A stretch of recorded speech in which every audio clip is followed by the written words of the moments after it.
예수님을 기다리는 신앙, 이런 제목으로 하나님 말씀을 선포하겠습니다. 오늘도 오직 예수님입니다. 인생은 기다림의 연속입니다. 농부는 씨를 뿌려놓고 가을에 열매를 기다립니다. 이제 우리 얼마 전에 수능을 치렀습니다마는 우리 수험생들은 그동안 열심히 공부하고 쌓은 실력을 잘 발휘해서 합격의 영광을 기다립니다. 사람들은 고생하고 수고하면서 거기에 걸맞는 성과를 기다리며 삽니다.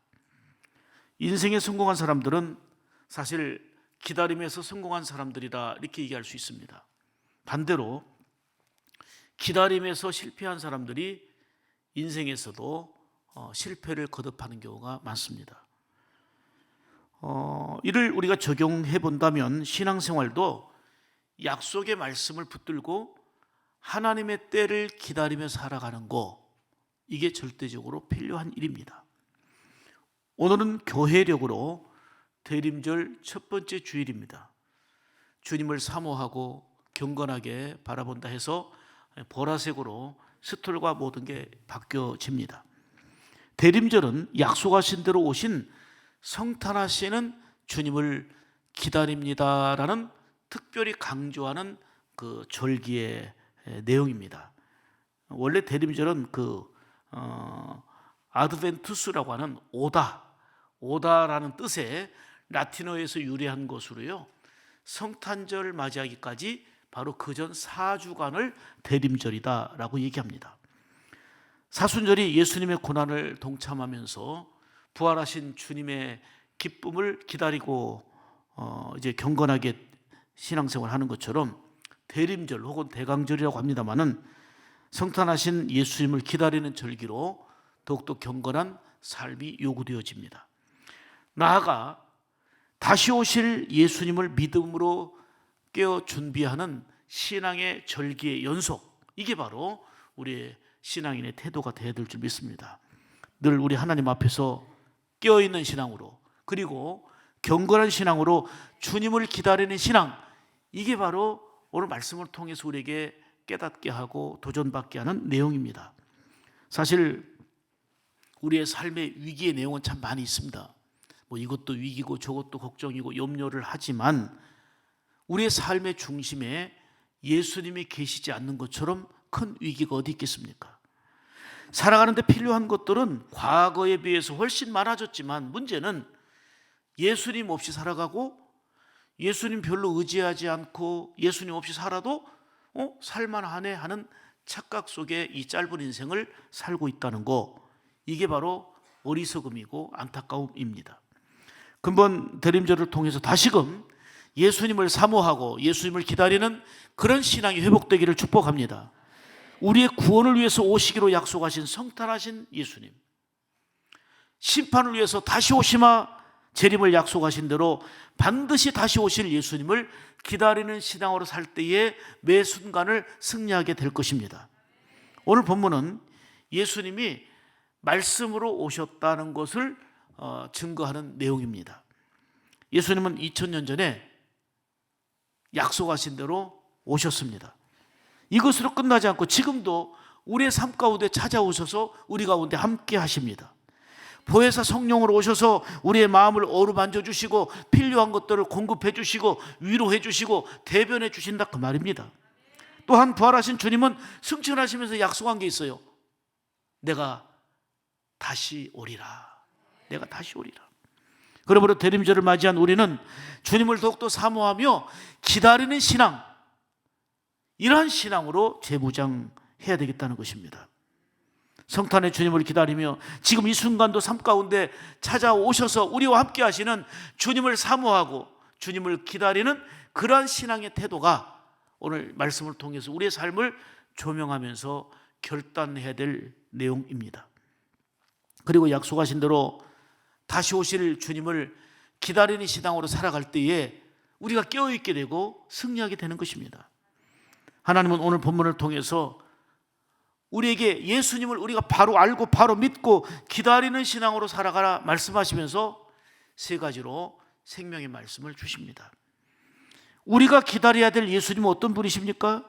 오늘 본문을 통해서 말씀하는 것은 말씀으로 오신 영원하신 분이라는 거예요. 자, 1절 보겠습니다. 2절까지 천천히 같이 읽겠습니다. 시작. 태초에 말씀이 계시니라. 이 말씀이 누구와? 태초에 말씀이 계셨는데 이 말씀이 누구와 함께 계셨어요? 하나님과 함께 계셨다는 거예요. 이어서요, 이 말씀은 곧 하나님이시라. 그가 태초에 하나님과 함께 계셨고. 아멘. 예수님은 말씀으로 오셨고 영원하신 분임을 분명하게 보여주고 있는 거예요. 마리아의 몸을 통해서 이 땅에 오시기 전 태초부터 하나님과 함께 하신 분이라는 거예요. 2000년 전에 마리아의 몸을 빌려서 성육신 하셨잖아요. 그렇지만 그때 오신 게 아니고 그때 육신의 몸으로 약속한 대로 오셨지만 예수님은 태초부터 하나님과 함께 하신 분이라는 거예요.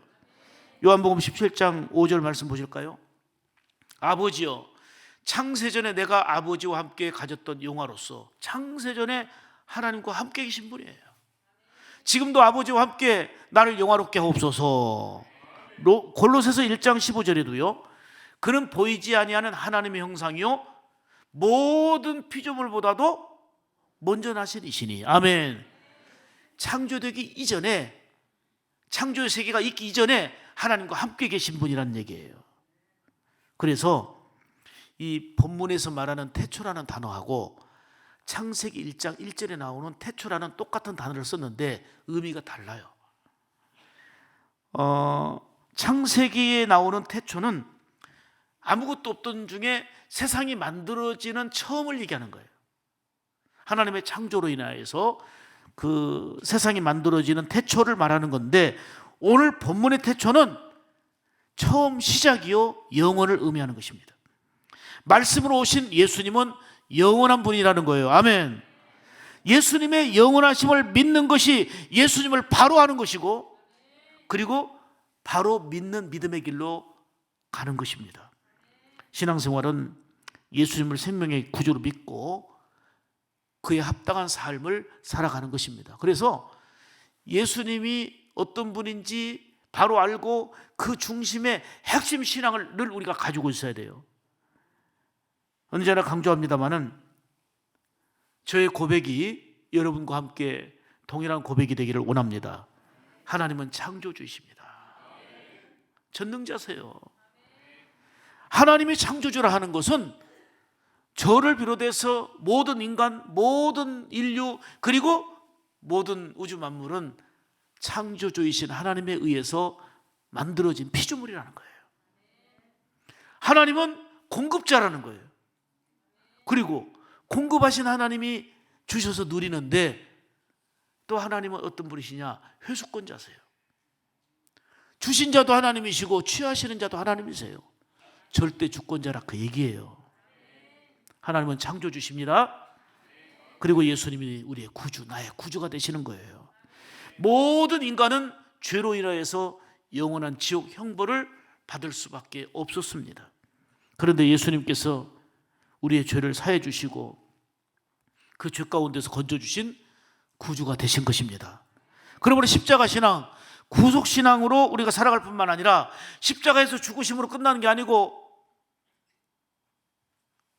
약속하신 대로 부활하셨고 승천하신 후에 다시 오시마 하고 약속하신 대로 다시 오실 바로 주님을 기다리는 재림 신앙으로 우리가 무장하여 살아야 되는 것입니다. 다시 오실 주님의 재림은 바로 심판을 위한 것입니다. 그래서 우리가 깨어 있어야 되고 우리가 바로 살아야 되는 거예요. 그 다음에 또 하나는 매 순간 보혜사 성령님과 함께 사는 삶이 되어야 되는 거예요. 성령님은 보혜사로 지금도 우리 곁에 계셔서 우리의 삶을 대변해 주시고 위로하시고 함께 하시는 줄 믿습니다. 그러므로 늘 성령님을 중심에 모시고 살면서 늘 우리의 갈등과 죄악을 유발하는 그러한 모든 요소들을 물리쳐 이기고 하나님의 뜻 가운데 우리가 기쁘게 바로 살아야 될 줄 믿습니다. 우리는 오늘 말씀으로 오신 예수님, 다시 오실 예수님을 기다리는 신앙으로 살겠습니다 라고 하는 새로운 결단과 각오가 우리의 심령 안에 굳게 세워져야 되겠습니다. 정결하고 순결한 믿음으로 신랑 되시는 예수님을 맞이할 기름 등불을 준비하는 준비되는 신부로서의 삶이 되어야 되겠습니다. 우리가 기다리는 예수님은 말씀으로 오신 영원한 분이십니다. 두 번째로 우리가 기다리는 예수님은 하나님의 아들이라 말씀합니다. 자, 1절 다시 보시죠. 1절에 말씀이 곧 하나님 그랬죠.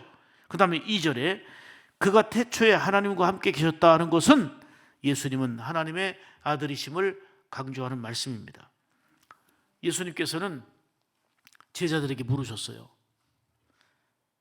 세상 사람들이 나를 누구라 하던 뭐 세례 요한 선지자 등등 이렇게 얘기합니다. 그러면 너희는 나를 누구로 믿느냐?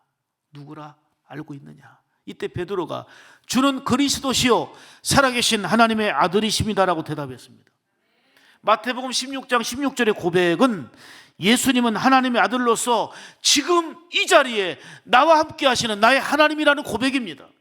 이 고백을 들으신 주님은 기뻐하시며 네가 제대로 알고 있고 제대로 믿고 있구나 하고 칭찬하시고 기뻐하시며 천국 열쇠를 너에게 주겠다고 말씀하십니다. 예수님은 하나님의 아들이십니다.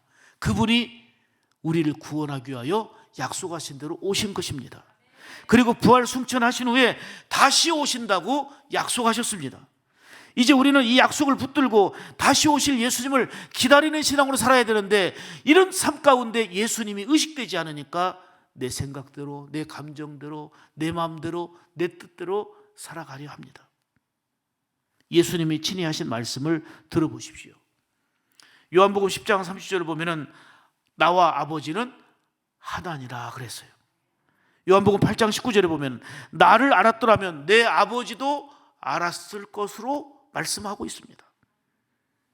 더 중요한 것은 요한복음 14장 9절인데요. 나를 본 자는 하나님을 보았느니라. 내가 아버지 안에 거하고 아버지는 내 안에 계신 것을 내가 뭐하라? 믿으라는 거예요. 예수님이 재판을 받을 때에 네가 하나님의 아들이냐? 말도 안 되는 소리 하지 마라 그거거든요. 네가 하나님의 아들이냐? 재판장에서 이 얘기를 들을 때에 예수님이 뭐라고 말씀하셨어요? 그렇다. 그렇다. 사랑하는 여러분, 우리가 믿음으로 기다리는 예수님은 하나님의 아들이십니다. 주님은 약속한 대로 오셨고 다시 오시마 약속하신 대로 반드시 재림하십니다. 그러므로 주님의 재림을 사모하며 사는 준비된 신앙, 경건한 신앙이 저와 여러분의 신앙이어야 될 줄 믿습니다. 마태복음 26장 64절을 한번 같이 보시겠습니다. 시작. 예수께서 가라사대 내가 말하였느니라. 그러나 내가 너희에게 이르노니 이후에 인자가 권능의 우편에 앉은 것과 하늘 구름을 타고 오는 것을 너희가 보리라. 아멘. 하나님 아들 예수 그리스도는 지금 이 시간에도 우리 가운데 함께 하십니다.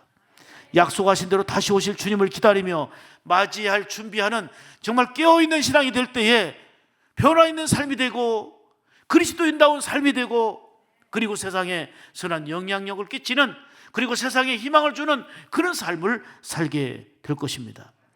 이 시대는 믿는 자들 하여금 깨어있지 못하도록 악한 마귀는 온갖 방법으로 미혹하고 무너뜨리려고 하고 있습니다.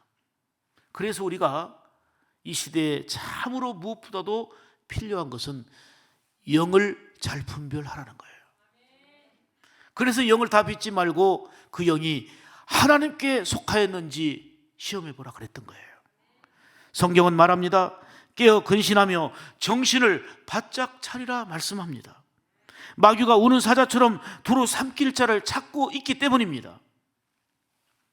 여러분, 기다림이라는 것은 소망입니다. 우리가 예수님을 기다린다는 것은 어떤 고난과 아픔과 절망도 이길 수 있는 소망 중에 소망인 줄 믿습니다.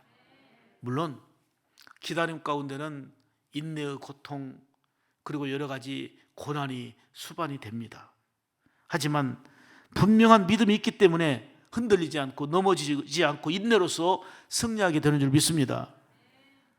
이 내용이 생각납니다. 그리스의 작가인데 니코스 카잔차키스의 자서전에 나오는 내용이에요. 니코스 카잔차키스가 어느 날 봄날이었는데 정원에서 누에꽃을 세밀하게 관찰했습니다. 근데 꽃이 한쪽에서 조그마한 구멍이 뚫리더니 나비가 막 빠져나오는 그 순간을 본 거예요. 구멍이 조금씩 뚫리면서 나비가 빠져나오는 거예요. 나비는 아주 천천히 그 작은 입으로 그 꽃이 집을 헤치고 나오려고 막 몸부림을 치는 것입니다. 이걸 안타깝게 여겨서 하고 입김을 불어줬어요. 좀 쉽게 빠져나오도록.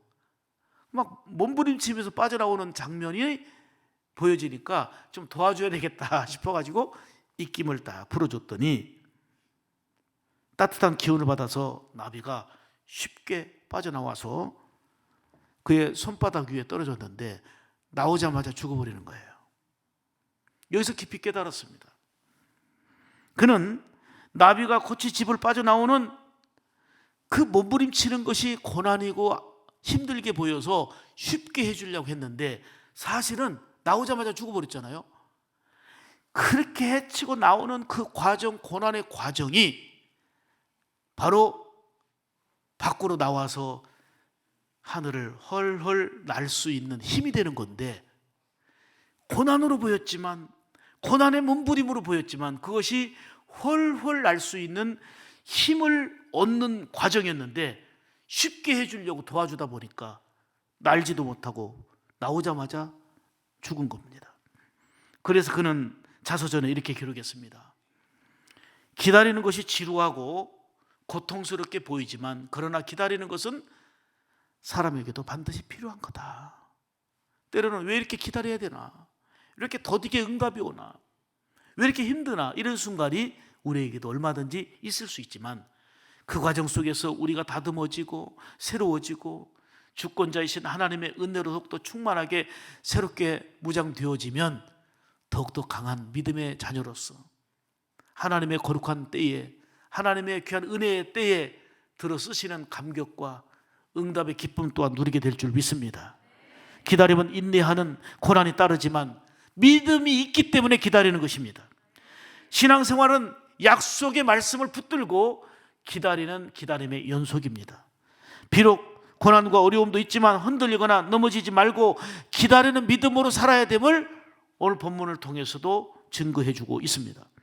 우리는 대림절을 맞이해서 하나님의 아들 되시는 예수님을 믿음으로 기다리는 그런 신앙으로 더욱더 발전하기를 축복합니다. 오늘도 하나님의 아들 예수님이 우리의 삶의 중심, 여러분의 삶의 중심에 계시기를 주님의 이름으로 축복합니다. 세 번째로, 예수님은 따라서 합시다. 모든 시작의 원인이요 영원한 생명을 주시는 분이다. 아멘이십니까? 3절 보겠습니다. 만물이 그로 말미암아 지은 바 되었으니 지은 것이 하나도 그거 없이는, 누구 없이는, 우리 예수님 없이는 된 것이 없다는 거예요. 아멘. 만물이 예수님으로 말미암아 지은 바 되었고 지은 것이 하나도 예수님 없이는 된 것이 없느니라. 이 세번역 성경에 보니까는요, 좀 더 구체적으로 번역을 해놨는데 모든 만물이 예수님을 통하여 지어졌다 이렇게 말씀합니다. 예수님을 통하여. 그렇습니다. 예수님은 모든 시작의 원인이요 궁극적인 목적이 되십니다. 그래서 우리는 고백합니다. 예수님은 우리의 삶의 이유가 되십니다. 삶 가운데 좀 비록 모자라고 부족한 부분이 많이 있어도 우리 안에 예수님이 계시면 그게 전부입니다. 반면에 정말 많은 것들을 소유하고 누리고 있어도요, 예수님 없으면 다 없는 겁니다. 왜요? 예수님은 모든 시작의 원인이요 우리의 삶의 전부이고 생명이시기 때문입니다. 히브리서 1장 2절에 말씀합니다. 그로 말미암아 모든 세계가 지은 바 됨이라 증거합니다. 무엇보다도 예수님은 우리의 생명의 시작이 되신다는 것입니다. 여러분, 다른 방법이 없어요. 예수 믿어야만 영생 얻는 거예요. 예수 믿어야만 영생 복락의 은총을 누리게 되는 것입니다. 요한복음에는 예수님을 통해서 생명을 얻게 된다는 말씀이 35번 강조되고 있습니다. 사실 생명이라는 단어를 헬라어로 세 가지로 구분해서 얘기할 수 있는데 우리 말로는 그냥 생명이라는 단어를 씁니다만은 세 가지 의미가 있습니다. 하나는 그 비오스라는 단어를 씁니다. 이거는 육체의 생명이에요. 육체의 생명을 말할 때 비오스. 그러니까 우리는 뭐 이 생명도 저 생명도 그냥 생명이라고 단어를 쓰지만 헬라어에는 비오스 이렇게 써 있어요. 육체의 생명. 그 다음에 푸시케라는 단어를 쓰는데 그거는 혼의 생명이에요. 혼의 생명. 또 하나는 조에입니다. 조에. 이거는 죽음과 반대되는 영원한 생명, 영생 이런 것을 의미합니다. 자, 데살로니가전서 5장 23절에 보면 잘 설명하고 있는데요. 같이 읽습니다. 시작. 평강의 하나님이 친히 너희로 온전히 거룩하게 하시고 너희 온 영과 혼과 몸이 우리 주 예수 그리스도로 강림하실 때에 흠없게 보존되기를 원하노라. 아멘. 너희의 영과 너희의 혼과 너희의 몸이 우리 주님의 강림하실 때까지 흠없게 보존되기를 원하여 거룩에 힘쓰라고 말씀합니다. 요한복음 3장 16절에 말씀하지요. 예수 믿으면 멸망하지 않고 영생을 얻는다 말씀하십니다. 요한복음 6장 47절에 보면 진실로 진실로 너희에게 이르노니 믿는 자는 뭘 가졌다? 영생을 가졌다. 예수님을 생명의 구주로 믿는 자에게는 영생을 가졌다. 왜요? 예수님이 생명이시고 생명을 주시는 분이라는 것입니다. 그러므로 우리는 성탄하신 주님, 다시 오실 주님을 기다리는 신앙으로 산다는 것은 절대적인 것입니다. 예수님은 모든 시작의 원인이십니다. 무엇보다도 영원한 생명을 주시는 분이십니다. 주님은 절망을 소망으로 바꾸시는 그 생명, 죄인을 의인으로 바꾸시는 생명의 주가 되십니다. 조시 맥두웰이 쓴 책이 있어요. 누가 예수를 종교로 하는가? 이 책이에요. 누가 예수를 종교로 하는가? 1,500만 부나 팔렸다고 하니까 상당히 베스트셀러죠. 조시 맥도웰이 예수 믿고 CCC 간사로 사역하면서 84개국 700여 개 대학에서 무려 청년 대학생들 1,000만 명이 넘는 청년 대학생들에게 늘 집회하고 말씀을 전했습니다. 책도 110권 이상을 저술해서 미국 기독교 출판협회에서 선정한 골드 메달리언상을 무려 4번이나 받을 정도로 대단한 저술가이기도 합니다. 그런데 처음에 그는 예수를 믿지 않았어요. 믿지 않았던 이유가 뭐냐면 내가 예수 믿는다는 것은, 내가 그리스도인이 된다는 것은 행복을 뺏기는 일이다. 내가 교회 다닌다는 것은 자유를 빼앗기는 것이다. 그리고 내가 예수 믿는다는 것은 나에게 있는 즐거운 시간을 망치는 일이다. 내 자존심이 무너지는 거라 생각해가지고 그는 예수를 믿지 않았고 복음을 받아들이지 않았다고 그래요. 그런데 그에게 복음이 들어갔어요. 그에게 예수 복음이 전해졌어요. 예수님을 구주로 믿게 된 이후에는 놀라운 생각의 변화, 가치관의 변화, 삶의 변화가 임했습니다. 무엇보다도 가장 크게 임한 변화는 마음의 평안이었어요. 정말 복잡 가난한 삶을 살면서도 예수를 생명의 구주로 믿고 난 이후에 온 기쁨과 평안은 무엇하고도 비교할 수 없는 그의 고백입니다. 그러면서 이런 얘기를 해요. 그 책에 보면 어린 시절에 아버지가 어머니를 얼마나 폭력했던지, 길가에서 어머니를 기다려가지고 길가에 쓰러져 거의 기절 상태로 누워있는 어머니의 모습이 지워지지가 않는 거예요. 그런가 하면 어린 시절에 자신에게도 늘 폭력과 폭언을 일삼았던 알코올 중독자였던 아버지를 생각하면 정말 죽이고 싶도록 미웠습니다. 어머니가 늘 폭력에 시달리고 심지어 길가에서까지 쓰러져서 기절할 상태의 모습, 자신 또한 폭력과 폭언에 벗어나지 못하고 있는 알코올 중독자 아버지, 근데 그가 예수 믿고 심령의 평안을 얻었다고 그랬잖아요. 가장 먼저 한 일이 뭐냐면 그렇게 죽이고 싶도록 미웠던 아버지를 용서한 것입니다. 하루는 교통사고로 이제 병원에 입원했는데 아버지가 찾아와서 아들에게 이렇게 묻습니다. 아들 조시, 어떻게 나 같은 아버지를 용서하니? 이때 아들이 말합니다. 아버지, 얼마 전까지만 해도 저는 아버지를 정말 미워했습니다.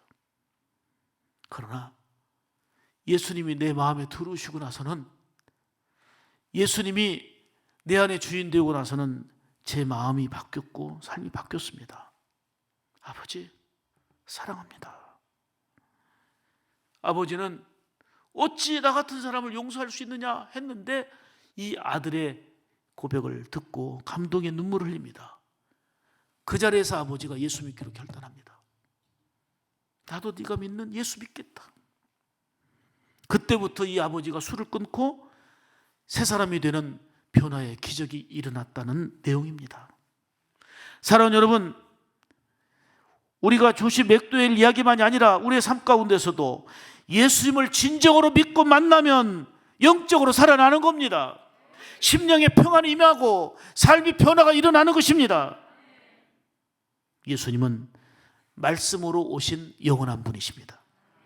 예수님은 하나님의 아들로 지금 이 자리에서 역사하시는 나의 하나님, 우리의 하나님이 되십니다.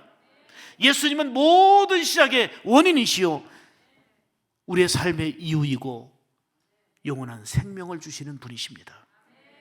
그러므로 이러한 예수님을 잘 알고 믿고 기다리는 신앙으로 복잡하고 예측 불가능한 현실을 살고 있지만 우리의 주어진 현실 속에서 기다리는 신앙으로 극복하고 승리하는 믿음의 용사로서 우리 생물 가족들이 다 되기를 주님의 이름으로 축복합니다. 기도하겠습니다.